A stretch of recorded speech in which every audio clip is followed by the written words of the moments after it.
नमस्कार, स्वागत है आप दर्शकों का। आप देख रहे हैं न्यूज़ 18 का डिजिटल प्लेटफॉर्म। मैं हूं आपके साथ रजनी चौबे।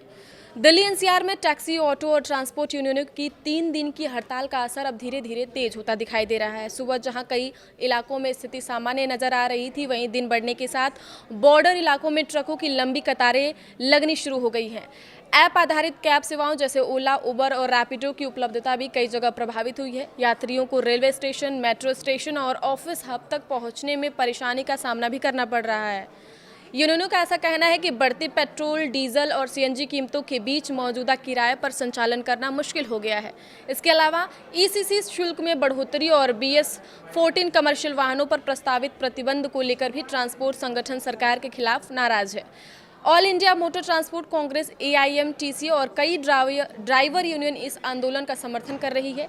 यूनियनों ने दिल्ली सरकार से किराए में तत्काल संशोधन और कमर्शियल ड्राइवरों के लिए लंबी अवधि की नीतियों पर चर्चा की मांग की है।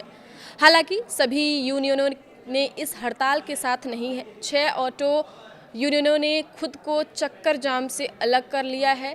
दूसरी ओर दिल्ली की गाजीपुर मंडी जैसी जगहों पर ट्रांसपोर्ट गतिविधियां सामान्य बनी हुई हैं और जरूरी सामान की सप्लाई पर फिलहाल बड़ा असर नहीं दिख रहा है। मेट्रो और DTC बनी राहत, लेकिन शाम तक बढ़ सकती है दिक्कत। जी हां, हड़ताल के बीच दिल्ली मेट्रो और DTC बस सेवाएं सामान्य रूप से चल रही हैं, जिससे यात्रियों को कुछ राहत मिली है। लेकिन ट्रांसपोर्ट यूनियनों ने संकेत दिया है कि अगर सरकार से बातचीत नहीं हुई तो आंदोलन और तेज किया जा सकता है। ऐसे में शाम के पीक आवर में कैब उपलब्धता, ऑटो सेवाएं और लोकल कनेक्टिविटी पर ज़्यादा असर पड़ने की आशंका जताई जा रही है। ट्रांसपोर्ट संगठनों ने सरकार के सामने रखी हैं ये 5 बड़ी मांगें, जिसमें से कि ट्रांसपोर्ट यूनियनों ने सरकार से ECC में की गई बढ़ोतरी तुरंत वापस लेने की मांग की है। उनका ऐसा कहना है कि ECC केवल उन ट्रांजिट वाहनों पर लगाया जाए जो दिल्ली को कॉरिडोर की तरह इस्तेमाल करते हैं। इसके अलावा BS14 कमर्शियल वाहनों पर प्रस्तावित प्रतिबंध हटाने, BS16 वाहनों को ECC से छूट देने और आवश्यक वस्तुओं और खाली लोडिंग वाहनों को ECC से मुक्त रखने की मांग भी की गई है। यूनियनों ने चेतावनी दी है कि अगर उनकी मांगें नहीं मानी गई तो आंदोलन और तेज किया जा सकता है। All India Motors transport Congress और दिल्ली NCR की 68 से ज़्यादा ट्रांसपोर्ट यूनियनों ने 21 मई से 23 मई 2026 तक 3 दिन के चक्का जाम का ऐलान किया है। यह विरोध CAQM और दिल्ली सरकार की नई नीतियों के खिलाफ किया जा रहा है।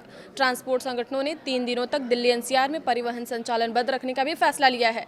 ऐसा उनका कहना है कि नई नीतियों से ट्रांसपोर्ट कारोबार और लाखों ड्राइवरों की रोजी रोटी पर गंभीर असर पड़ रहा है। प्रशासन की तरफ से अभी तक कोई बड़ा वैकल्पिक इंतजाम घोषित नहीं किया गया है। ऐसे में लोगों को सलाह दी गई है कि वे समय से पहले अपने घर से निकले और मेट्रो या सार्वजनिक परिवहन का ज़्यादा इस्तेमाल करें। एयरपोर्ट, रेलवे स्टेशन या इंटरसिटी यात्रा करने वाले यात्रियों को अतिरिक्त समय लेकर चलने की सलाह दी गई है। अगले 3 दिन दिल्ली की सड़कों पर ट्रैफिक और ट्रांसपोर्ट दोनों बड़ी चुनौती बन सकती है।